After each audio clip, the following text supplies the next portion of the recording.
Dear everybody, and welcome back, my fellow uncouth Americans. I am Shannon Esther, the Shining Star. Do not forget to like, share, and subscribe, you lazy bastards. Thank you. Now, in honor of the terrible losses of the national parks and the good people that work them across this great nation, I chose today's star fellow uncouth American as the one, the only, Theodore Teddy Roosevelt. Before he was a great man, he was just a wee lad. Aww, so cute. Teddy was second born of 4 children, October 27th, 1858, New York, New York, in a moderately sized Dutch family. His father, Franklin Roosevelt, was a businessman and philanthropist, and his mother, Martha, was from a wealthy slave plantation in Georgia. Oh God, here we go. She was even known to have a slave companion sleep at the foot of her bed. So many fucking things wrong with that, but this is about Teddy, and from what I could find, he personally did not own any slaves. Side note, I shall include today's resources from Britannica linked into the bottom. Thank you, dears. Now, moving on. As a child, Teddy was homeschooled and suffered from asthma, but he never allowed it to deter him from pushing himself physically. And in time, he proved to be an excellent student of athleticism and academics. His favorite, however, was natural science. Fast forward to 1880, Teddy had attended Harvard College, elected to the Honor Society of Phi Beta Kappa, graduated, and met his wife Alice Hathaway Lee. Together they had one daughter and named her Alice. In 1881, Teddy attended Columbia Law School for only a year, did not graduate but dropped out in order to pursue a political career. He was 23 years old and elected a Republican to the New York State Assembly. Unfortunately, by 1884, his mother and wife both died on the same day, February 14th, 1884. His wife died of kidney failure, aka Bright's disease, and his mother died of typhoid. Ooh. Holy shit, that could not have been fun. It must have been more than traumatizing. In his grief, Teddy left his daughter Alice with his sister Anne and headed for the hills of the Badlands and worked up the Maltese Cross Ranch and the Elkhorn Ranch for 2 years. Now, during his time in the Dakota Territories, Teddy Roosevelt learned more about the West and its wild environment. He left politics but stayed in the social loop to fight for the little man. He joined the Republican National Convention meetings that advocated for the abolishment of slavery. He fought off gunslingers at the ranch, and he even helped begin the first Colorado Stock Growers Association, which is now known as the Colorado Cattlemen's Association. Now, sometime among all this, he met and married Edith Kerman Caro, and later on reunited with his daughter in 1886. Now, it was around this time Teddy tried to re-enter his old life of politics, but wound up losing the election to become a new mayor of New York at the time. Although he lost the election to become mayor of New York City, Theodore stayed trite and true in politics, fighting against corruption as a member of the U.S. Civil Service Commission, and he was president of the New York City Board of Police Commissioners. That was from May 6, 1895 to April 19, 1897. And that very same day of April 19, 1897, he had left the commission and was appointed Assistant Secretary of the Navy under the presidency of William McKinley. They both advocated for a larger navy the minute the Spanish-American War was declared 1898 the following year. Sounds to me like they knew damn well what was about to happen and prepared with a very smart man. From government position to now Lieutenant Colonel Roosevelt, atop his fine steed, Little Texas, Teddy had organized the first volunteer cavalry known as the Rough Riders, who was sent to fight the Spanish-American War in Cuba. Chances are that they were riding Mustangs and quarter horses, for those who were interested. I know I was. I looked up like crazy what horse he had. Apparently he had many. Anywho, moving on. Teddy and his fellow Colonel Leonard Wood had trained and equipped this diverse group of volunteers for combat. They fought alongside other regiments such as the Buffalo Soldiers. To America. taken from Africa. I'm sorry, I simply had to, darling. Anywho, it was a specialty unit made entirely of African American men, hence the Bob Marley lyrics. Teddy's Rough Riders fought in the following battles: Battle of Las Guasimas, Battle of San Juan Heights, Battle of Santiago up Kettle Hill, and even led an assault of San Juan Hill. I believe this is Kettle Hill behind me on the picture. And from all of this, Lieutenant Colonel Theodore Roosevelt was proclaimed a war hero, and even after the war he made extra sure that all of his men were taken care of, both financially and physically, for many of them had contracted tropical diseases at the time. Upon this hero's return, Teddy was ready to get back into politics as governor of New York, elected 1898. But because he had gotten rid of dirty officials and reformed civil service, oh, how dare he? Teddy's political party doubted his loyalties to the presidential position. In other words, he didn't play right by their corrupt political machine games. By the way, 'tis an actual term. The political machine, or bosses, are money patrons or benefactors behind political figures. Sometimes there are other politicians, sometimes there are just simply wealthy influencers behind the curtain, both foreign and domestic. The party bosses eventually had Teddy run as vice president to William McKinley, believing it would be a safe spot for Roosevelt.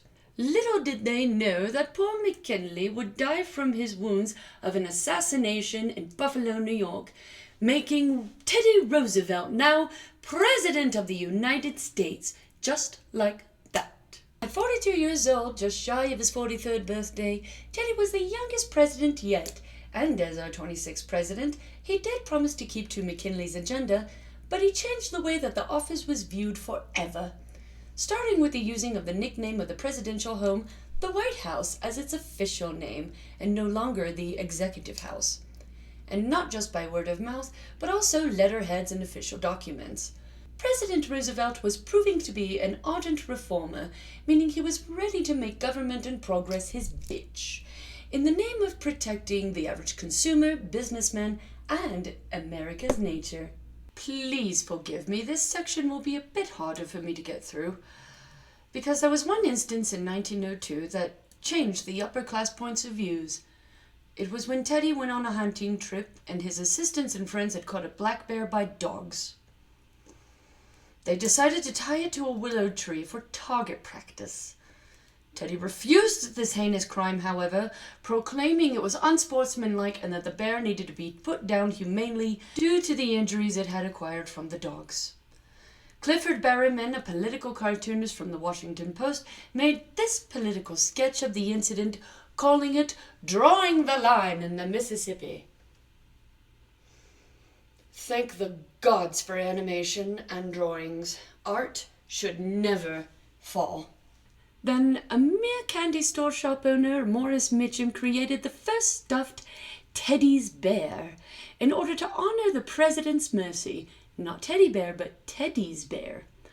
And so was born the ideal toy company, Bully! And it was only the beginning of his odd new progressive ways. And now for the creme de la crop of his presidency, Teddy not only changed the local offices, but he also changed the outdoors from their usual pioneering wild ways. He did this by signing legislations for 150 national forests, 51 federal bird reserves, and 4 national game preserves. Then Teddy established the United States Service in 1905, sparking Woodrow Wilson's National Park Service later on in 1916.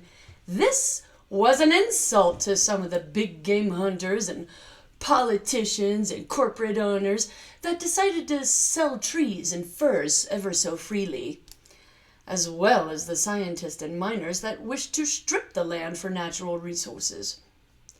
Many in Congress and corporations found Teddy's conservation of life-giving land was an overreach of government power, and the Federal Bureau and President Theodore Roosevelt said in return, "To all of these motherfuckers, tough titties. It's happening, baby. Not only within his own lands of great change, but on the outer regions as well. November 18th, 1901, Teddy signed the Hair-Pons-Foot Treaty, forgive me if I said that wrong, paving the way for the Panama Canal to be built. That is, just after the Panamanians gained their independence from Colombia. Forgive me. Woo. Shipments of trade goods no longer had to go around the tip of South America. Now, there was an attempt earlier in the years to get this route, but unfortunately America just didn't have the money, power, people in order to get the project done. That is until the time of Theodore Roosevelt. February of 1902, President Roosevelt initiated the first of 45 antitrust lawsuits against the Northern securities companies, earning him the title Antitrust Buster. The lawsuits ended in dismantling this Northern security company in 1904. Translated to Teddy ensuring the control and capping of major corporations that were greedy and controlled monopolies of businesses and services, like railroads, petroleum refineries, manufacturing cars, banking, you name it. So now, Teddy introduced price regulations to companies so that they can't decide as one unit to spike prices and screw over the average consumer. Plus, he advocated for any of the workers of the time, particularly the coal miner strike. Teddy ensured the legal protection of the consumer, future business owners, and workers of New Century America. By the year 1902, June 17th, Teddy had also signed Newlands Reclamation Act. This helped control water irrigation and protected agricultural lands, basically saying that Teddy reformed how water rights were done. Before that, water rights belonged to the biggest wallet and the biggest gun of the Wild West. This act actually marks the end of the gunslinger days. More ability to have people, rules, reinforcements of those laws, and even allowed water into the desert lands for further farming. On December 6, 1904, President Roosevelt proclaimed Roosevelt Coronary Act to the Monroe Doctrine, asserting the right of the U.S. to intervene of Latin American affairs. Now, the Monroe Doctrine is older than Roosevelt, keeping European powers out of the Western Hemisphere from any further colonization of the independent countries, such as Britain, Spain, and France. So during times like the Venezuelan Crisis of 1902 and 1903, Europe could not just come in and take over, even for trading debts. Instead, American authorities could go into whichever country was having discourse and set the people straight through the Roosevelt Coronary and the big stick policies, meaning they could speak nicely whilst holding a big stick, or as we like to call them, nightsticks nowadays. Oh yeah, like authorities never abused that. In fact, I wonder how many death by clubbings came of this. Either way, Teddy's Latin intervention kept the Monroe policies as well as keeping the bigger powers across the pond away, asserting the might and power of America, not just in office, but internationally as well. September 24th, 1906, Teddy signed the Antiquities Act, allowing for creation of national monuments. The very first national monument being Matotepila. Forgive me if I said that wrong. It means Bear Lodge in Lakota, but more so known today as the Devil's Tower in Crook County, Wyoming. Once a sacred landmark to over 20 Native American tribes. And then of December 19th in 1906, Teddy had won the Nobel Peace Prize for the Treaty of Portsmouth, where he mediated the Russo-Japanese War. Roosevelt not only put an end to this discourse, but maintained American interests, plus solidifying the power and influence of modern America even further. Then in 1907, Teddy signed in Oklahoma for our 46th state. Then in 1908, December 16th, the Great White Fleet began its global cruise, displaying the naval power of America, consisting of 16 U.S. Navy battleships. They embarked on a global circumnavigation from December 16th, 1907 to February 22nd, 1909. meaning that they had some fun test runs. By the end of his term, Theodore continued his strenuous endeavors with the safari hunts in the name of science, backed by the Smithsonian Museum, as well as a European tour into their wilds. Europe did have their own share of wild animals, you know. In the 1912 elections, Theodore Roosevelt lost his second run to Woodrow Wilson. So Teddy said, "That's cool. I'm going to the Amazon for a while. See ya." And led an expedition into the Amazon basin, where he contracted a near-fatal illness, but returned safely home. After he had recovered and the Great War, aka World War I, had hit the nation, Teddy advocated for militant preparations. He had campaigned for larger military, especially the Navy, and for universal military training. New techniques could be invited. He formed the preparedness movement with former Army Chief of Staff Leonard Wood, and even wanted to lead the volunteer division that all 4 of his sons volunteered to, but Woodrow Wilson had turned Teddy down for that. Unfortunately, his youngest son, Quentin, had died, devastating Teddy, resulting in his campaigning for military bonds for all personnel. By January 6, 1919, former President Theodore Teddy Roosevelt had died 60 years old of a blood clot to the heart. He had died peacefully in his sleep at home at Sycamore Hill, Oyster Bay, New York. And this was after months of hospitalization of fighting inflammatory rheumatism, where basically the whole system gets stiff and inflames the bones, cartilage, etc., etc., etc. But the man had become immortalized for his amazing contributions to not only New Age America, but global impacts as well. Teddy's face is now carved alongside Washington, Lincoln, and Thomas Jefferson upon Mount Rushmore, July 2nd, 1939. Oh, I didn't realize we were coming up on that. What luck. Whew, that was a long one. And you know what? I am not sorry. Because our precious wildlife and conservations are being threatened on government scales. Dismantling everything Roosevelt and several other presidents, as well as decades of average people, had accomplished. And for what? For more rich dickheads to destroy forests without regulation in the name of money that they already have? More hunting innocent baby animals from helicopters for shits, giggles, and a rug that big in their mansions. Or how about just so they can control the water rights as they piss on Mother Nature's face with zero regard for the future repercussions? I swear I will chain my own damn self to a tree if our conservations keep getting dwindled like this. Let me know what you think in the fucking comments. I'm fucking mad at this point. Now, keep it respectful and don't forget to hit that like and subscribe button while you're at it. Thank you, darlings. And on this note, where's my fan? I threw it. I am most definitely done for today before I have a stroke. I can't work with this man. It just makes you wanna. But I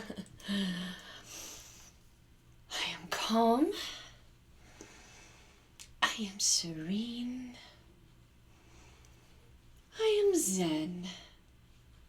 Ish. You all know how this works, darlings. Grab thy vices for the day, and an especial slanche today for today's star fellow uncouth American, the father of the true progressive era, President Theodore Roosevelt, Jr., and the conservation of nature.